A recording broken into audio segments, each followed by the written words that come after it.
আসসালামু আলাইকুম। কেমন আছেন বন্ধুরা? তো আশা করি সকলেই ভালো আছেন। তো মাশাআল্লাহ দেখতে পাচ্ছেন আমার ধনকুর বাচ্চাগুলো বড় হয়ে গেছে। মোটামুটি 10 দিন হয়েছে মনে হয়। দেখি কে বলতে পারে। তো শিহাব সাহেব ভাই একজন দেখতে চাইছিলেন, আপডেট জানতে চাইছিলেন। তো ওনার জন্য মূলত ভিডিওটা করা। তো এভাবে আপনারা যদি আমাকে ইন্সপিরেশন করেন বা কমেন্ট করেন, তাহলে আমার একটা কী হয় যে ভিডিও করতে আগ্রহ জাগে। হ্যাঁ, প্লাস হচ্ছে আমি এদেরকে কী মেডিসিন দিই বা খাবার, এগুলো সম্পর্কে আপনার একটা ধারণা পেয়ে গেলেন। এটা হচ্ছে বাজরিকের অ্যাসিড মিক্স আপনার। আমি প্যাকেটটা এতদিন খেয়াল করি নাই, তো খেয়াল করে দেখলাম যে এটা বাজরিক অ্যাসিড মিক্স।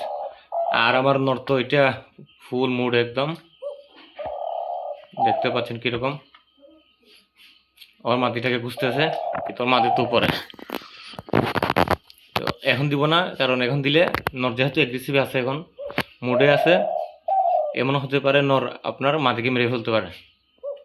কারণ এরকম আমার সাথে ঘটনা হয়েছে যে নর যদি 25 হিটে থাকে, তাহলে ওইটাকে আপনার সাথে ওইটার সাথে মাটি তুলে দেওয়া যায় না তখন।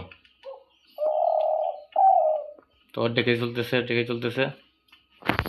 আমি গেলাম আগে বলতে, যদি ইশারা করি ও আমাকে ডাকাডাকি করবে। দেখেন দেখেন আমার সাথে কি করে, এই দেখেন।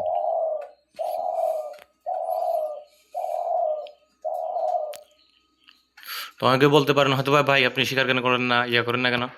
ভাই শিকার টিকার করা লাগে না। এই দেখেন যে পাখিগুলো আছে মাশাল্লাহ। আর আমার পাখির রোগ ব্যাধিও কম, কারণ আমি যে মেডিসিনগুলো দিই আলহামদুলিল্লাহ ওই মেডিসিনগুলো তো হয়ে যায়।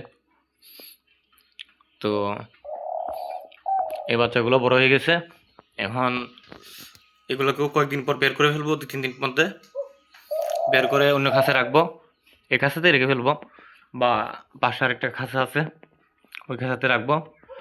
কারণ হচ্ছে আপনার হ্যান্ড টেম করতে হবে এদেরকে। যদি হ্যান্ড ফুড না খাওয়ান, আপনার যদি হাতে যদি না খাওয়ান, তাহলে এরা কখনো কিন্তু মানে হ্যান্ড টেম হবে না।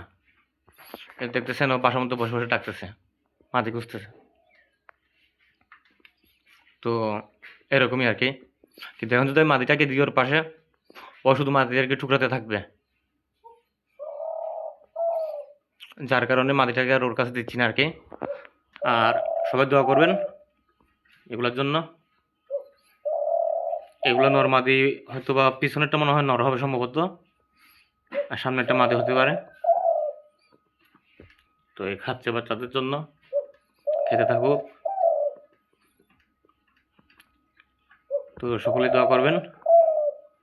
মাশাল্লাহ অনেক বড় হয়ে গেছে বাচ্চাগুলো। তো এটা দেখলে আনন্দ লাগে। আর আমার শখটা পূরণ হবে কিনা আল্লাহ জানে। চাকরি একটা খুঁজতেছি, পাশাপাশি দেখি একটা এগ্রো ফার্ম চালু করতে পারি কিনা, যেহেতু আমার এই বিষয়ে জ্ঞান আছে। ইনশাল্লাহ হবে। তো সবাই ভালো থাকবেন, সুস্থ থাকবেন। আল্লাহ হাফেজ।